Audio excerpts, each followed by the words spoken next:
दोस्तों स्वागत है आप सभी का आपके अपने YouTube चैनल ड्रीव स्टडी पे। चलिए, जैसा कि आप सबको पता है, यहाँ पे डेली टॉप 25 क्वेश्चन यहाँ पे कराए जाते हैं। शाम 4 बजे डेली यहाँ पे कराए जाते हैं। तो चलिए, पहला क्वेश्चन आपके स्क्रीन पर दिया गया है। छंद के प्रत्येक पंक्ति को क्या कहते हैं? छंद के प्रत्येक पंक्ति को क्या कहते हैं? क्वेश्चन नंबर 1 का जवाब करना है। कौन सा इसका सही जवाब होगा? तो छंद के प्रत्येक पंक्ति को चरण कहते हैं। तो ऑप्शन नंबर सी जो है इसका बिल्कुल सही जवाब होगा। अगला प्रश्न आपके स्क्रीन पर दिया गया है। प्रवाह लाने के लिए छंद की पंक्ति में ठहरना क्या कहलाता है? प्रवाह लाने के लिए छंद की पंक्ति में ठहरना क्या कहलाता है? कौन सा ऑप्शन सही होगा? तो ऑप्शन नंबर बी जो है यति जो है इसका बिल्कुल सही जवाब होगा। तो ऑप्शन नंबर बी जो है इसका बिल्कुल सही जवाब होगा। अगला प्रश्न आपसे पूछा गया है। छंद मुख्य रूप से कितने प्रकार के होते हैं? छंद मुख्य रूप से कितने प्रकार के होते हैं? कौन सा इसका सही जवाब होगा? तो छंद मुख्य रूप से 4 प्रकार के होते हैं। तो ऑप्शन नंबर सी जो है इसका जो दिया गया है वो बिल्कुल सही जवाब होगा। अगला प्रश्न आपके स्क्रीन पर दिया गया है। कौन सा इसका सही जवाब होगा? अंडे का शहजादा मुहावरे का उपयुक्त अर्थ क्या हो जाएगा? अंडे का शहजादा मुहावरे का उपयुक्त अर्थ क्या हो जाएगा? क्वेश्चन नंबर 4 का जवाब करना है। तो ऑप्शन नंबर डी में जो दिया गया है अनुभवहीन व्यक्ति जो है इसका बिल्कुल सही जवाब होगा। अंडे का शहजादा मुहावरे का सही अर्थ हो जाएगा अनुभवहीन व्यक्ति जो है ऑप्शन नंबर डी में दिया गया है, बिल्कुल सही जवाब होगा। अगला प्रश्न आपके स्क्रीन पर दिया गया है। भावों और विचारों को प्रकट करने वाले मानव मुख से निकले ध्वनि संकेत को क्या कहते हैं? भावों और विचारों को प्रकट करने वाले मानव मुख से निकले ध्वनि संकेत को क्या कहते हैं? क्या कहते हैं? ऑप्शन नंबर जो में कौन सा सही होगा? तो ऑप्शन नंबर सी जो है भाषा जो है इसका बिल्कुल सही जवाब होगा। तो ऑप्शन नंबर डी जो है इसका सही जवाब होगा। अगला प्रश्न आपसे पूछा गया है। रस के कितने अंग होते हैं? रस के कितने अंग होते हैं ये बताना है आप सभी को। कौन सा इसका सही जवाब होगा?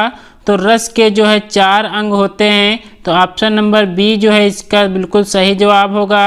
अगला प्रश्न आपके स्क्रीन पर दिया गया है। काव्य में कितने रस माने जाते हैं? काव्य में कितने रस माने जाते हैं? क्वेश्चन नंबर 7 का जवाब करना है। काव्य में कितने रस माने जाते हैं? तो ऑप्शन नंबर डी जो है काव्य में 9 रस जो है माने गए हैं। तो ऑप्शन नंबर डी जो है इसका बिल्कुल सही जवाब है। अगला प्रश्न आपके स्क्रीन पर दिया गया है। जब प्रथम शब्द संख्यावाची और दूसरा शब्द संज्ञा हो वहाँ पर कौन सा समास होता है? वहाँ पर कौन सा समास होता है? जहाँ पर प्रथम शब्द संख्यावाची और दूसरा शब्द संज्ञा हो वहाँ पर कौन सा समास प्रयुक्त होता है? तो द्विगु समास जो है इसका बिल्कुल सही जवाब होगा। इसका जो है प्रथम शब्द संख्यावाची और दूसरा शब्द संज्ञा होता है। तो ऑप्शन नंबर सी जो है इसका बिल्कुल सही जवाब होगा। अगला प्रश्न आपके स्क्रीन पर दिया गया है। निम्नलिखित शब्दों में से द्वंद्व समास किस शब्द में है? निम्नलिखित में शब्दों में से द्वंद्व समास को बताना है। किसमें द्वंद्व समास का प्रयोग किया गया है? तो ऑप्शन नंबर ए जो है पाप और पूर्ण जो है इसका बिल्कुल सही जवाब होगा। अगला प्रश्न आपके स्क्रीन पर दिया गया है। जिस पर विजय प्राप्त कर ली गई हो उसके लिए एक शब्द चुनना है। उसके लिए एक शब्द चुनना है। जिस पर विजय प्राप्त कर ली गई हो उसके लिए एक शब्द कौन सा होगा? तो पराजित जो है इसके लिए एक शब्द सही होगा। तो ऑप्शन नंबर सी जो है इसका बिल्कुल सही जवाब है। अगला प्रश्न आपके स्क्रीन पर दिया गया है। बहुत पढ़ी लिखी महिला के लिए एक शब्द कौन सा बनेगा? बहुत पढ़ी लिखी महिला के लिए एक शब्द कौन सा बनेगा? तो ऑप्शन नंबर बी जो है विदुषी जो है इसका बिल्कुल सही जवाब होगा। तो ऑप्शन नंबर बी जो है इसका बिल्कुल सही जवाब होगा। अगला प्रश्न आपके स्क्रीन पर दिया गया है। करुण रस का स्थायी भाव क्या होगा? करुण रस का स्थायी भाव क्या है? ऑप्शन नंबर कौन सा सही होगा? तो करुण का आप सभी को पता है स्थायी भाव जो होता है ये शोक होता है। तो ऑप्शन नंबर सी जो है इसका सही होगा। अगला प्रश्न आपके स्क्रीन पर दिया गया है। एक भाषा दूसरी भाषा से क्या लेती है? एक भाषा दूसरी भाषा से क्या लेती है? कौन सा ऑप्शन सही होगा?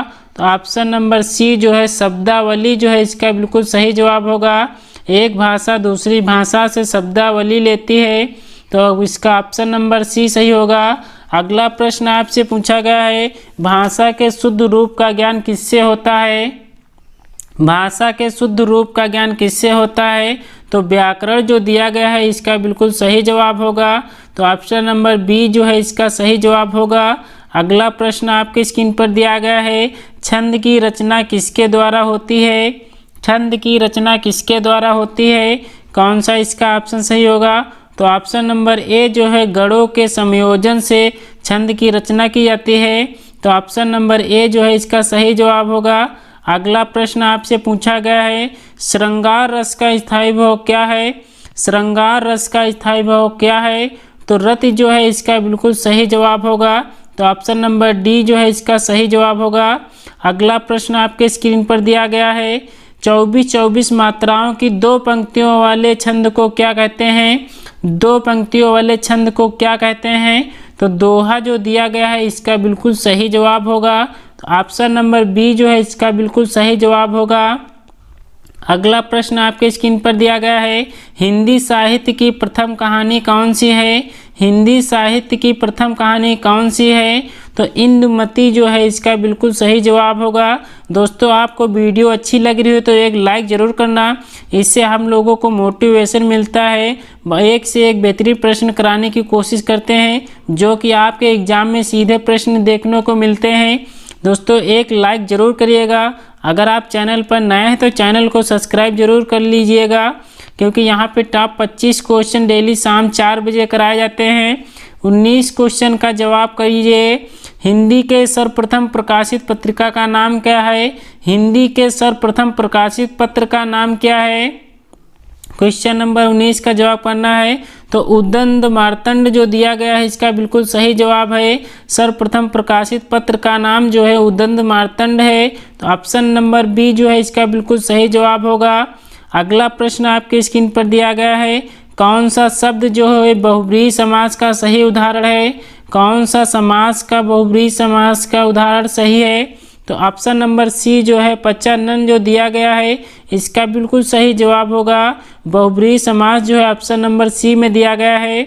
अगला प्रश्न आपसे पूछा गया है, मुझे विश्वास है कि आप अवश्य आएंगे। मुझे विश्वास है कि आप अवश्य आएंगे, यह किस प्रकार का वाक्य है? यह किस प्रकार का वाक्य है? तो ऑप्शन नंबर ए जो है मिश्र वाक्य जो है इसका बिल्कुल सही जवाब होगा। जिस शब्द में की जो इसमें जोड़ दिया जाता है उसमें जो है मिश्र वाक्य प्रयोग किया जाता है, तो ऑप्शन नंबर ए जो है बिल्कुल सही जवाब होगा। अगला प्रश्न आपके स्क्रीन पर दिया गया है, सावन हरे न भादो सूखे लोकोक्ति का सही अर्थ क्या होगा? लोकोक्ति का सही अर्थ क्या होगा? सावन हरे न भादो सूखे लोकोक्तियों का सही अर्थ क्या होगा? तो सदा एक समान होना इसका बिल्कुल सही जवाब होगा, तो ऑप्शन नंबर ए जो है इसका सही जवाब होगा। अगला प्रश्न आपसे पूछा गया है, भारत देश में सर्वाधिक बोली जाने वाली भाषा कौन सी है? भारत देश में सर्वाधिक बोली जाने वाली भाषा कौन सी है? तो हिंदी जो है इसका बिल्कुल सही जवाब होगा। ऑप्शन नंबर ए इसका जवाब होगा। अगला प्रश्न आपके स्क्रीन पर दिया गया है, किसी क्षेत्र विशेष में बोली जाने वाली भाषा को क्या कहते हैं? किसी क्षेत्र विशेष में बोली जाने वाली भाषा को क्या कहते हैं? तो बोली जो ऑप्शन नंबर सी में दिया गया है बिल्कुल सही जवाब होगा। अगला प्रश्न आपके स्क्रीन पर दिया गया है, भारत की प्राचीन भाषा कौन सी है? प्राचीन भाषा कौन सी है? ऑप्शन नंबर कौन सा सही होगा? भारत की प्राचीन भाषा कौन सी है? तो ऑप्शन नंबर सी जो है संस्कृत जो है इसका बिल्कुल सही जवाब होगा। दोस्तों आज की क्लास कैसी लगी कमेंट बॉक्स में ज़रूर बताना। चलिए आज की क्लास को यहीं पे वाइंड अप करते